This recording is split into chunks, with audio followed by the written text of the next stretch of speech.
Aujourd'hui, on va parler des accessoires en yoga. Donc, c'est un sujet qui me tient à cœur parce que j'ai été réfractaire pendant des années. Pour moi, le yoga, ça se pratiquait juste avec un tapis et on n'avait pas besoin d'autre chose. Donc, très rapidement, j'ai investi dans un bon tapis parce qu'avec une pratique quotidienne, mon petit tapis du supermarché, il tenait pas très longtemps et il n'était pas confortable non plus. Mais par contre, au niveau des accessoires, il n'y avait vraiment aucun intérêt pour la question. Et au contraire, bah non, mais pourquoi est-ce que je vais utiliser des accessoires? Le yoga, c'est fait pour être pratiqué sans accessoires. Donc toute une histoire que je me racontais. Et puis au début de ma formation de yoga, on m'a demandé de m'équiper avec des blocs, une courroie, etc. Et donc je l'ai fait. Et j'ai commencé à pratiquer avec. Et en fait, j'ai adoré pratiquer avec les accessoires, surtout pour moi qui ai un corps qui est un peu rigide, qui manque de flexibilité dans beaucoup de postures. Par exemple, je touche très difficilement le sol. Quand je suis debout, je ne peux pas toucher mes orteils. Très difficilement en tout cas. Donc typiquement, j'ai un corps où l'usage des accessoires se prête encore plus. Et donc je vous ai fait une vidéo il y a quelques temps sur la posture de la main couchée à l'orteil où je démontre à quel point je n'arrive pas à toucher mon orteil avec ma main quand je suis allongée sur le dos, ou même dans n'importe quelle posture. Et c'est vraiment avec la courroie que je peux faire cette posture et ressentir les bienfaits de la posture. Donc c'est ça qui est intéressant, c'est que ça rend des postures accessibles à des personnes pour qui elle n'est pas accessible normalement. Donc une courroie, voilà. Donc c'est vraiment une sangle. Je pense que ça fait 2 mètres à peu près, quelque chose comme ça, 2 mètres, 2 mètres 50. Il y a une petite attache métallique qui permet donc de fixer la courroie dans les différentes postures qu'on souhaite. Et donc par exemple, si on regarde quand je suis vraiment en train de faire un effort, d'essayer d'étendre ma jambe au maximum tout en gardant une connexion entre mon orteil et ma main, voilà, c'est absolument impossible pour moi. Il y a cet espace-là, au moins 10 cm entre le sol et mon genou. Et donc, si je veux faire ça, je vais prendre ma courroie, je la fais passer autour de mon pied et je peux, hop, descendre doucement et à mon rythme. Et c'est ce qui est intéressant. Donc là, j'ai les bienfaits de la posture, l'étirement de la chaîne arrière musculaire, sans risquer de me blesser, sans trop arrondir le dos. Donc vraiment, je suis dans le respect de mon corps. Et c'est ce que ça aide aussi, les accessoires. Donc on n'est pas obligé d'acheter une courroie. Pour tester, c'est intéressant d'essayer avec les outils du quotidien. Et donc là, par exemple, vous pouvez vous servir d'un foulard. Ça fait exactement le même effet. Vous pouvez vous servir d'une cravate, d'une ceinture, d'un grand torchon, enfin, ce que vous avez à la maison. Comme ça, vous testez, vous voyez si vous aimez. Et vous pouvez aussi pratiquer en studio de yoga pendant les cours. Saisissez les opportunités pour tester. Donc, on a aussi la brique de yoga, le bloc. Donc, c'est super utile dans plein de postures. C'est hyper agréable de faire remonter le sol à soi, en fait. Donc, je vais vous montrer 2 exemples. Donc, le premier exemple,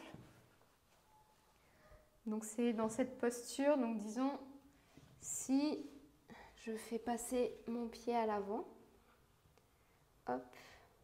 Donc, vous voyez là, dans cette posture, mon dos est complètement arrondi, en tout cas très largement arrondi, surtout en haut. Et donc, si je remonte le sol à moi, j'ai le dos déjà beaucoup plus droit. Et je peux passer sur l'autre face du bloc pour être encore plus haut. Et ainsi garder mon dos droit. Et donc peu à peu, je utiliser mes blocs, ça va me permettre de progresser. Donc là, clairement, dans cette posture, c'est pas juste que mes bras sont un peu courts, c'est aussi que l'ouverture que j'ai au niveau des hanches n'est pas aussi ample qu'elle pourrait l'être. Donc je ne descends pas aussi bas que ce que je pourrais le faire. Et donc le bloc de yoga me permet de rester vraiment, parce que là je serai vraiment beaucoup plus bas. Donc si on n'a pas de bloc, qu'est-ce qu'on fait? On peut remplacer le bloc par une pile de livres. Donc une pile de livres qui soit à peu près de la même surface qu'un bloc. Donc vous voyez, c'est quand même des gros livres, je dirais. Et donc on peut prendre une épaisseur qui corresponde plus ou moins à l'épaisseur d'un bloc, l'épaisseur la plus petite. Et ensuite, on peut continuer à accumuler les livres pour monter sur les autres faces. Donc après, il faut que les livres soient bien installés les uns au-dessus des autres pour ne pas risquer de se blesser. Donc vous pouvez les emballer pour éviter que ça dérape. Donc on peut vraiment s'en servir. Donc là, on va faire une deuxième posture avec cette base-là. Donc il s'agit de la pince jambes écartées. Et donc je vais descendre progressivement. Et pour garder le dos droit, je m'arrête là. Et je dépose mes mains sur ma pile de blocs. Donc vous voyez quand même, c'est pas idéal les livres, mais ça permet quand même d'arriver à quelque chose. Vous pouvez aussi essayer la même chose avec une chaise ou un petit tabouret pour plus de stabilité. Donc vous voyez ce que vous avez à la maison qui peut servir la même utilité. Donc dans de futures vidéos, on rentrera en détail plus posture par posture sur l'utilisation des blocs, mais je trouve que c'est intéressant de façon générale de comprendre à quoi ils servent et comment est-ce qu'on peut les intégrer dès maintenant dans notre pratique. Et le dernier accessoire que je vous présente aujourd'hui, c'est le bolster. Donc le traversin de yoga, j'aime pas trop ce terme.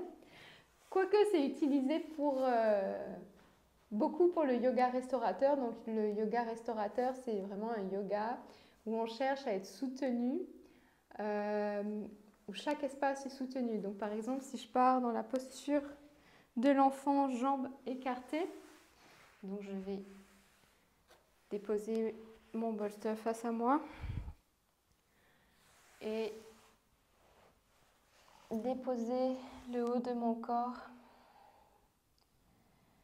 sur le bolster.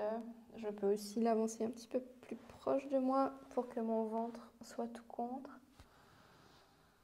Et ça a un effet détente qui est encore accru par rapport à la posture plus classique de l'enfant genoux écartés. Et donc la combinaison de tous ces accessoires que je viens de vous présenter est utilisée beaucoup en yoga restaurateur. Et notamment, je vous présenterai un jour la posture du papillon couché sur le dos avec plein d'accessoires. C'est hyper confortable. Ça demande un petit temps d'installation. Mais une fois qu'on est dedans, on est content d'être venu dedans et de s'être installé avec tous ces accessoires. Donc voilà, les accessoires en yoga, c'est super intéressant d'essayer de les essayer, d'apprendre à s'en servir en fonction de comment est son corps, qu'est-ce qu'on a envie de travailler, quelles sont les postures qu'on a envie de faire et qui nous échappent peut-être. Je vous invite vraiment à essayer avec les outils du quotidien d'abord pour expérimenter, ou alors en studio aussi dans les cours présentiels. Quand ce sera possible, vous pourrez expérimenter avec ce qui est mis à votre disposition là-bas. En tout cas, je vous souhaite une bonne pratique, une bonne expérimentation et je vous dis à très bientôt. Namasté.